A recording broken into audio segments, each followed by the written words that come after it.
आप इस वक्त हैं बीए सेमेस्टर 5 के स्टूडेंट्स के लिए मटेरियल प्राप्त कर रहे हैं और बहुत इम्पोर्टेंट टॉपिक है आकलन, यानी कि पेपर का नाम है शैक्षिक आकलन।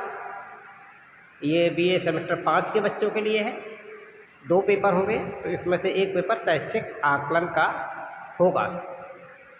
यहाँ पर आकलन की बात कर रहे हैं हम, असेसमेंट की बात कर रहे हैं अगर, तो यहाँ पर शाब्दिक अर्थ के तौर पर हम देखते हैं पूर्वानुमान द्वारा गणना करना, या हम पूर्वानुमान के द्वारा ही गणना का अनुमान भी लगा लेते हैं। इसके अलावा आप देख सकते हैं एक क्रॉनबेक है, दूसरे शिक्षा शास्त्री ली हैं।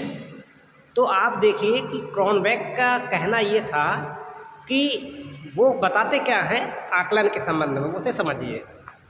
क्रॉनबेक कह रहे हैं आकलन वह प्रक्रिया है जिसके द्वारा, यानी कि पढ़ाई कौन कर रहा है, समझ कौन रहा है, शिक्षा कौन प्राप्त कर रहा है, शिक्षक और छात्रों के बीच में प्रक्रिया हो रही है। तो वो प्रोसेस शिक्षक और छात्र के बीच में जब हो रही है तो वही दोनों लोग ये निर्णय ले लेते हैं कि वो जो लक्ष्य उन्होंने प्राप्त करने के लिए सोचा था, क्या वो उन लक्ष्यों को प्राप्त कर रहे हैं या नहीं कर पा रहे हैं।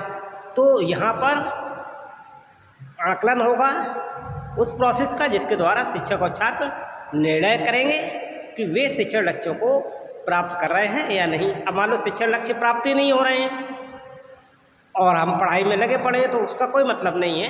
तो जो लक्ष्य होते हैं निर्धारित कर लिए जाते हैं, उनको प्राप्त करने का प्रयास किया जाता है, ये क्रॉनबेक का कहना है। दूसरी तरफ आप देख सकते हैं, और ये मैं बता रहा हूँ डॉक्टर त्रिपाठी सर नाम के इस यूट्यूब चैनल पर, रामनिवास महाविद्यालय चितपुर फरक्काबाद से और छत्रपति साहू जी महाराज विद्यालय से संबंधित महाविद्यालय है।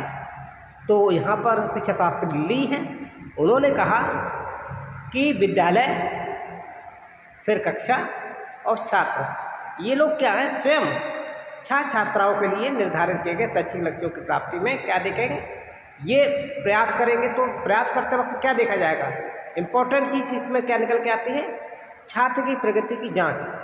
तो यहाँ पर विद्यालय के द्वारा क्या हो रहा है कि कक्षा में जो छात्र छात्राएं हैं उनके लिए उन्होंने जो शैक्षिक लक्ष्य निर्धारित किए थे, क्या वो प्राप्त हो रहे हैं, क्या छात्र की प्रगति में वो प्राप्त हो रहे हैं। तो वो उस प्रगति को चेक करने के लिए क्या करेंगे, वो एनालिसिस करेंगे, जाँच करेंगे। तो जाँच किसका करेंगे, उस प्रगति की। तो उसका आकलन करना ही जाँच ही आकलन है। तो आप सीधी सी भाषा के तौर पर लिखेंगे जब, तो विद्यालय, कक्षा और छात्र स्वयं छात्र छात्राओं के लिए निर्धारित किए गए शैक्षिक लक्ष्यों की प्राप्ति में छात्र की प्रगति की जांच ही आकलन है। तो इस तरीके से ये 2 परिभाषाएं आपकी हो गई। तो इसमें शैक्षिक आकलन के संबंध में पूछा जाए तो आप आराम से थोड़ा सा प्रैक्टिस करके लिखिएगा। बने रहे।